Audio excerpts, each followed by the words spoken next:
Salut à tous, j'espère que vous allez bien, c'est Romain et on se retrouve aujourd'hui pour revenir un peu sur le match de vendredi soir contre Toulouse et se projeter sur celui qui nous attend mardi à Munich. Grosse rencontre de Ligue des Champions, la première des 4 petites finales que le PSG va disputer jusqu'au 29 janvier dans la compétition pour essayer de se qualifier au moins en barrage. C'est ce qu'on espère et ça commence dès mardi. On va revenir un peu sur l'actu tactique du club avec ce que Luis Enrique a fait vendredi soir et dit en après-match. Alors installez-vous, c'est parti. Avant que la vidéo commence, petit placement de produit pour le site ZoFoot qui vous propose des répliques non officielles mais d'excellente qualité de tous vos maillots préférés, beaucoup d'équipes représentées, sélection nationale aussi, avec des badges, écussons et flocages d'excellente qualité comme les coutures. Vous pouvez personnaliser tout ça au moment de votre commande avec 10% de réduction. N'hésitez pas à utiliser le code qui est dans la description, tout comme le lien vers la boutique et les détails de la promotion en cours. Vous avez un ou plusieurs maillot offert en fonction du montant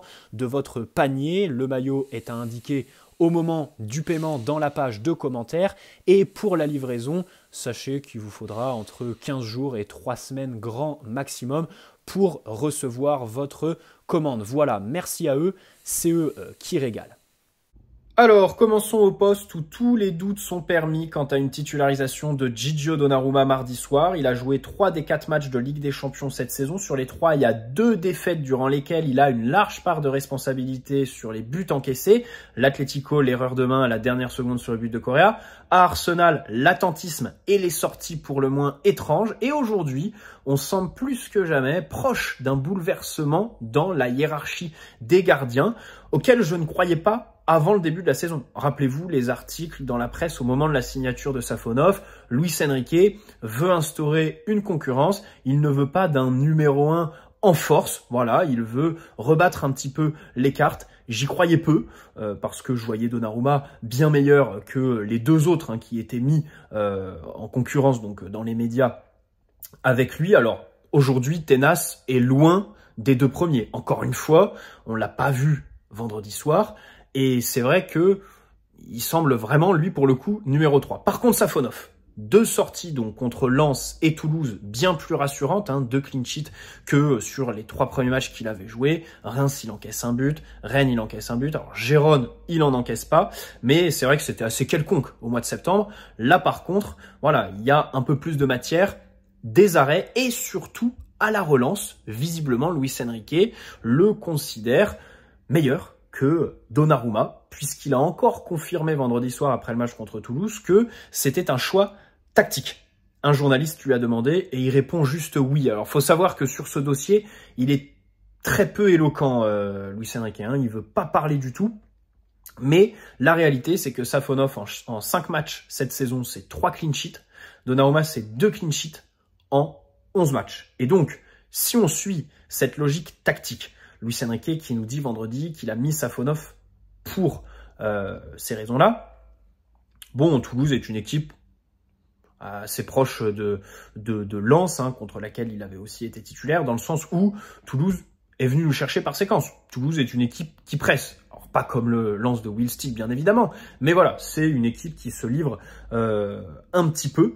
Et donc, dans cette logique, Safonov a beaucoup plus de chances de débuter mardi contre le Bayern Munich qui presse que contre l'Atlético il y a 3 semaines, bien sûr, qui est venu poser le bus. Alors après, Luis Enrique a repris de voler un journaliste sur une question donc concernant le match de mardi en disant le match de Toulouse vendredi n'avait rien à voir avec celui de mardi à Munich. Les joueurs qui étaient titulaires vendredi, bon, grosso modo, il y a une partie de l'équipe qui sera pas là à l'Allianz Arena. Voilà. Et aussi, après, il y a eu une question sur la hiérarchie des gardiens. Est-ce que Safonov est capable de la bousculer? Il a dit en français, après avoir hésité, peut-être que oui, peut-être que non.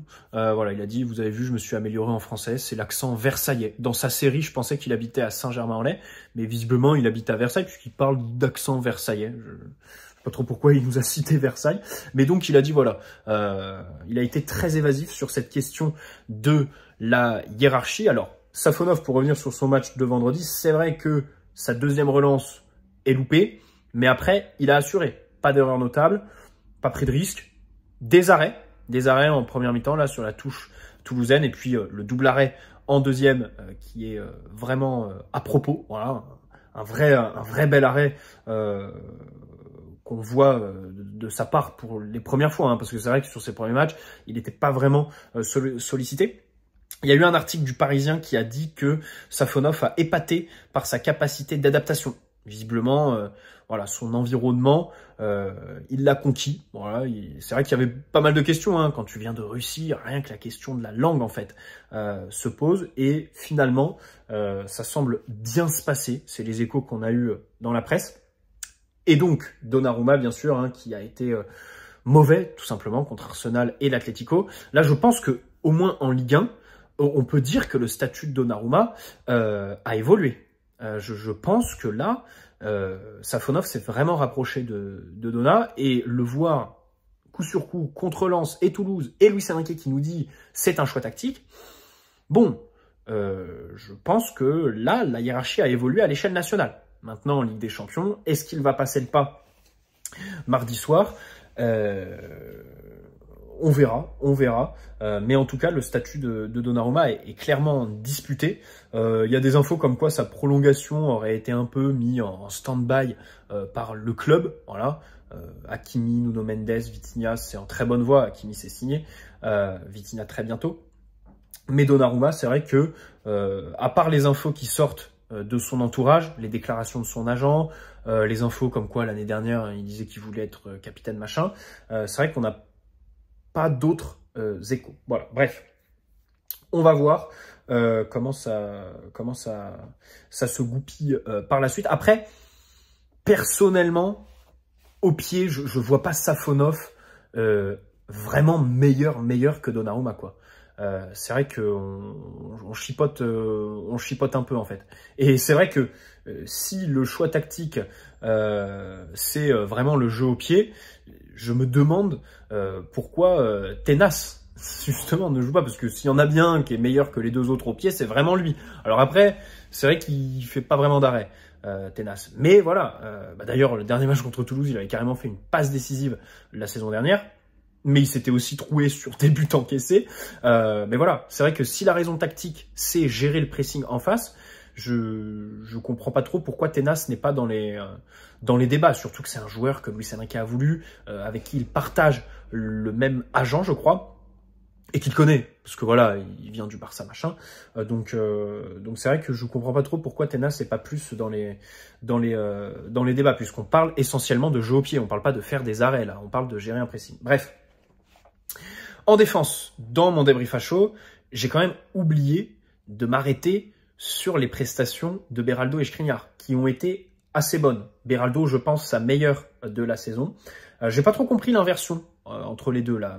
Beraldo qui passe à droite, Skriniar à gauche à la mi-temps. Alors, Zoumana Camara a souligné un bon point sur DAZN en disant que Gbo, l'attaquant toulousain, est en vif et dans la zone plutôt côté droit. Luis Enrique a voulu mettre Beraldo sur lui parce que Beraldo est plus mobile que Skriniar. On peut se dire aussi que João Neves, latéral gauche, tu veux mettre Skriniar à côté de lui parce que il défend aussi peut-être mieux dans les duels que Beraldo. Mais voilà, cette inversion, c'est vrai qu'on n'a pas trop saisi. Alors Skriniar, déjà, des bons jaillissements. Moi, c'est vraiment ce que j'ai préféré sur son match vendredi. Il sort de l'alignement à propos. Voilà, c'est dans les timings. La saison dernière, il est tellement sorti n'importe comment que là, ça dénote vraiment. Ensuite, défensivement, voilà, une vraie culture, propreté, machin. Par contre, je crois qu'il a le record de ballons touchés sur le match sans en faire grand-chose. Hein. Il y a une ou deux fois, il fait des renversements qui sont plutôt bien sentis. Mais sinon, c'est vrai que quand il a le ballon dans les pieds, il se passe vraiment rien.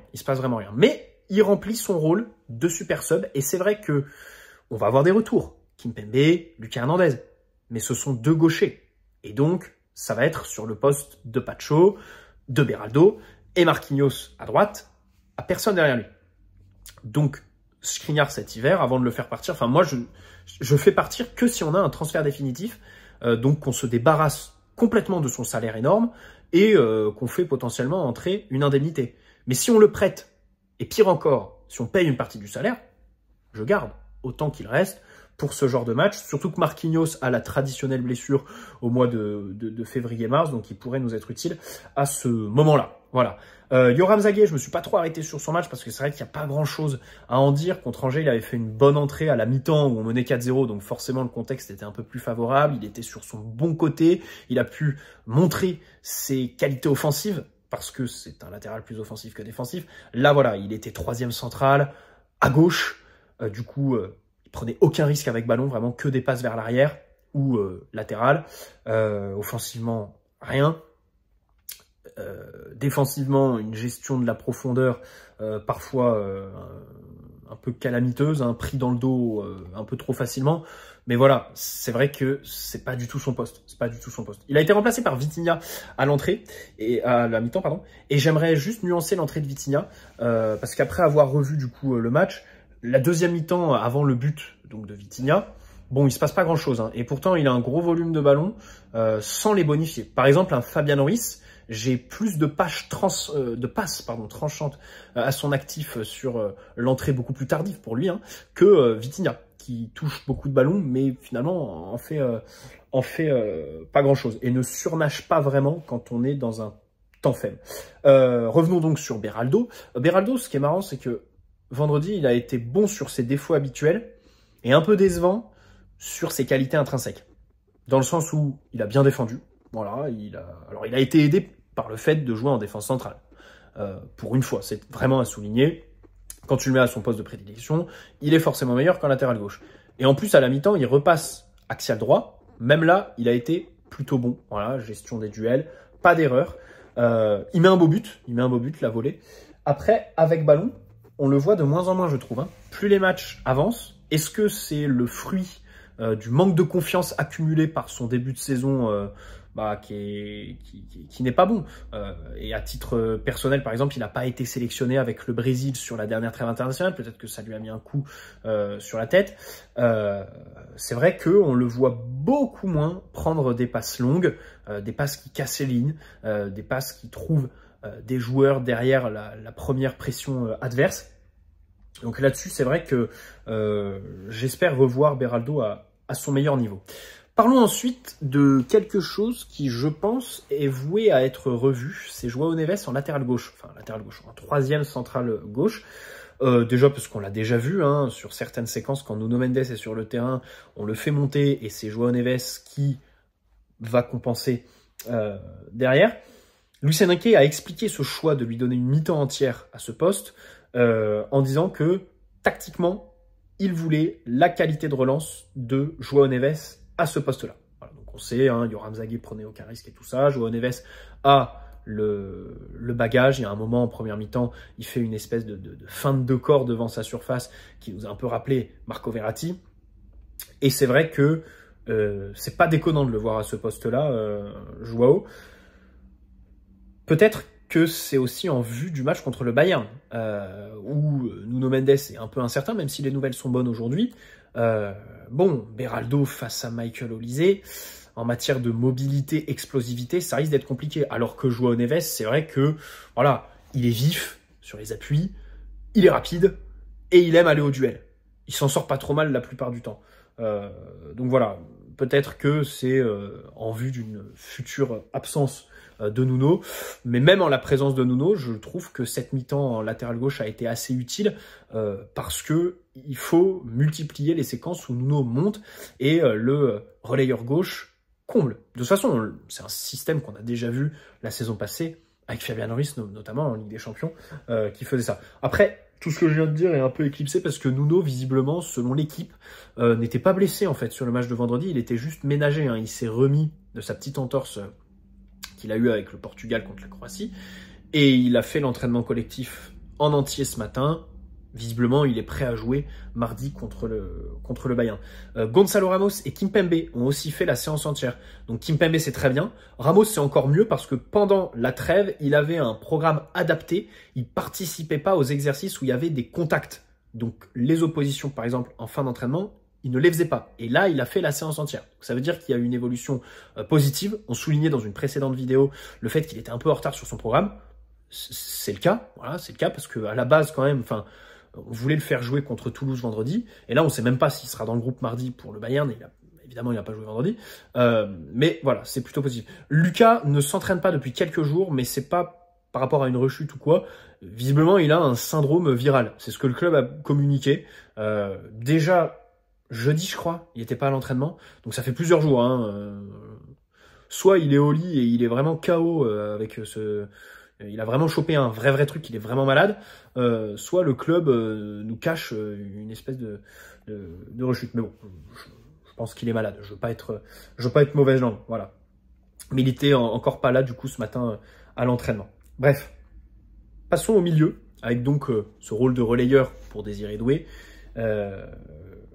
Des minutes encore une fois assez décevantes. Alors ce qui est marrant, c'est qu'on a Florian Plettenberg, le toutou du Bayern, le journaliste bien sûr qui est à leur solde. Nous aussi on a les nôtres, mais lui c'est assez exceptionnel, qui nous a dit que voilà, Désiré Doué n'était pas content de son temps de jeu au PSG. Mais bon, il n'y a quand même pas de prêt ni de transfert envisagé pour le moment. J'aimerais bien lui demander quel est le temps de jeu de Mathys Tel au Bayern. Voilà, parce qu'il est 2 fois inférieur à celui de Désiré Doué.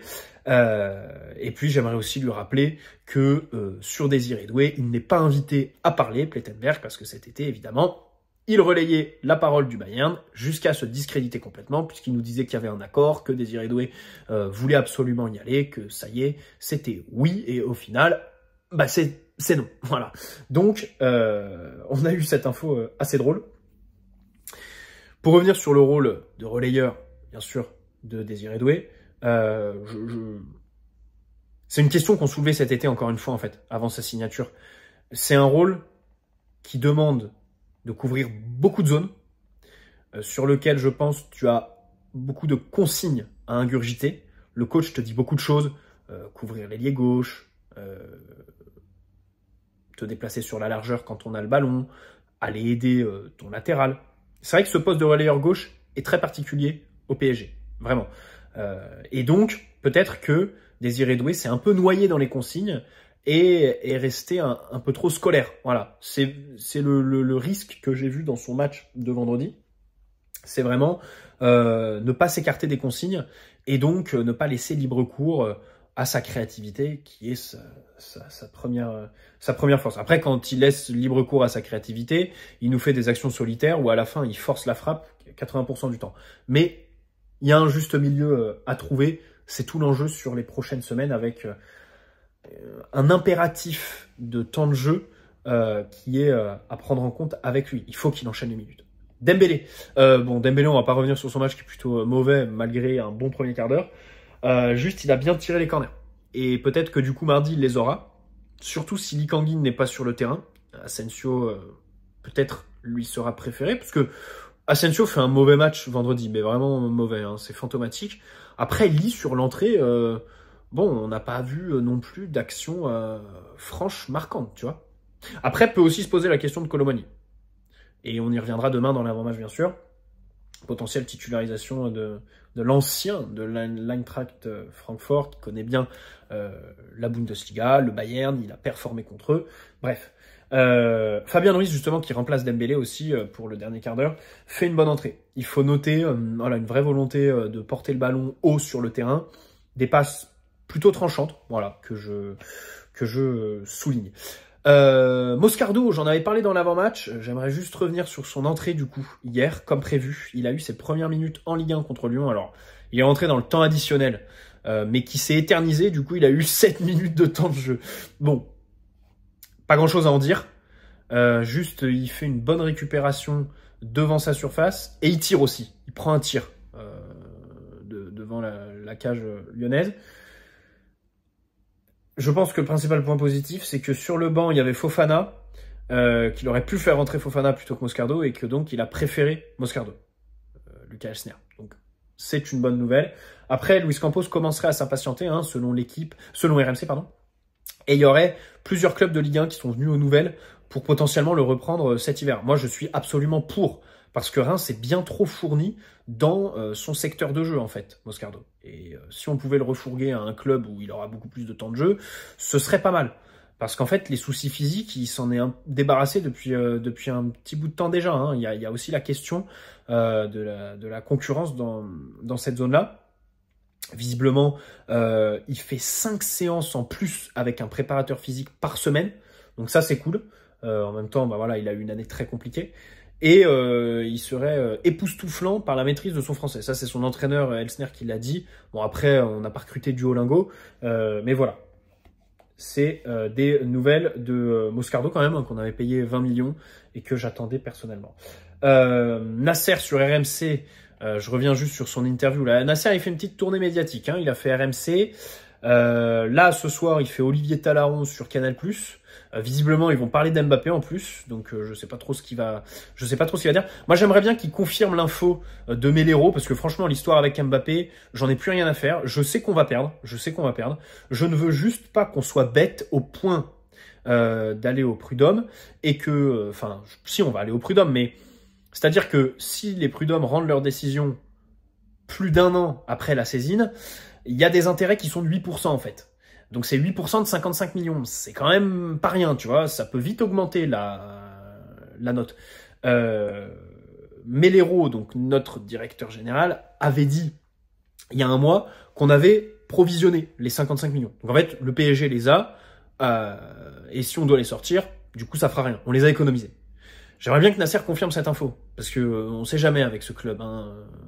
Voilà, peut-être que c'est du bluff. Donc voilà, c'est le seul truc que j'attends. J'ai vu qu'ils allaient parler d'Mbappé, donc on verra. Si c'est pour dire d'autres choses, franchement, ça ne m'intéresse plus, moi. Tout ce que je veux, c'est que cette histoire s'arrête, là, parce que c'est ridicule. On sait qu'on va perdre, là. On se présente avec nos interviews, nos machins, alors que voilà, tu n'as pas fait signer noir sur blanc. Tu es perdant. Terminé. J'aimerais revenir aussi 2 minutes sur le truc, alors ça vaut ce que ça vaut parce que c'est la Gazzetta dello Sport qui en parle, mais déjà Milan Skriniar aurait donné son accord pour aller à la Juve cet hiver, mais il veut pas d'un prêt de 6 mois, il aimerait partir définitivement dans l'idéal, ou un prêt avec option d'achat, et Nicolo Fagioli, donc le milieu de terrain très prometteur, serait un peu dans la balance pour essayer de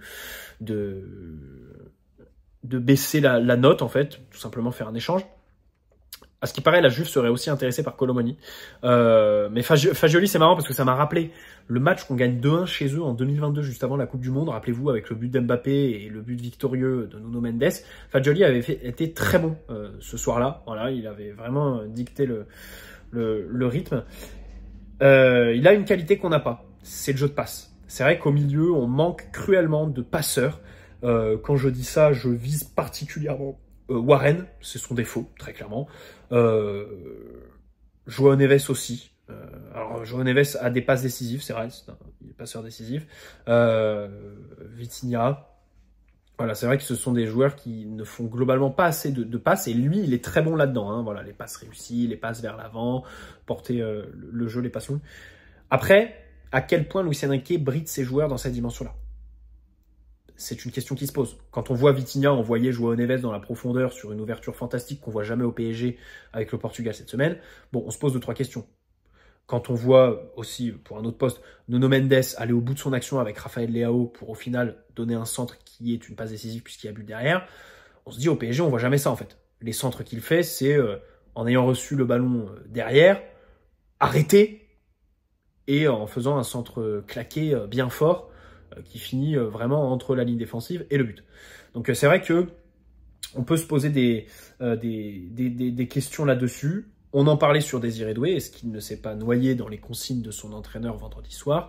Donc là-dessus, je nuancerai du coup la piste Fagioli. Voilà, après c'était celui, je crois qu'il était dans les trucs de Paris Sportif avec Sandro Tonali. Il avait pris 7 mois la saison dernière de suspension et en plus il avait balancé Tonali. Il avait dit non mais c'est lui qui m'a entraîné là-dedans, c'est pas du tout moi et tout ça, je crois. Il avait fait la snitch. Bref, bonne soirée à tous, n'hésitez pas à poser un like si cette vidéo vous a plu, vous abonner si ce n'est pas déjà fait. Et on se retrouve demain pour l'avant-match, bien sûr, Bayern PSG. Il n'y a pas eu de repos pour les Parisiens, hein. Ils se sont entraînés donc hier et aujourd'hui à 11h30 au campus. Demain on voyage à Munich. Conf de presse à 17h10, on ne sait pas quel joueur accompagnera Luis Enrique encore. Et je crois que l'entraînement sera après, du coup, à l'Allianz Arena. Et mardi, le grand match, en espérant écouter le moins possible cette fameuse musique terrifiante de ce stade bavarois. Bref, bonne soirée à tous et on se retrouve demain. Ciao les amis.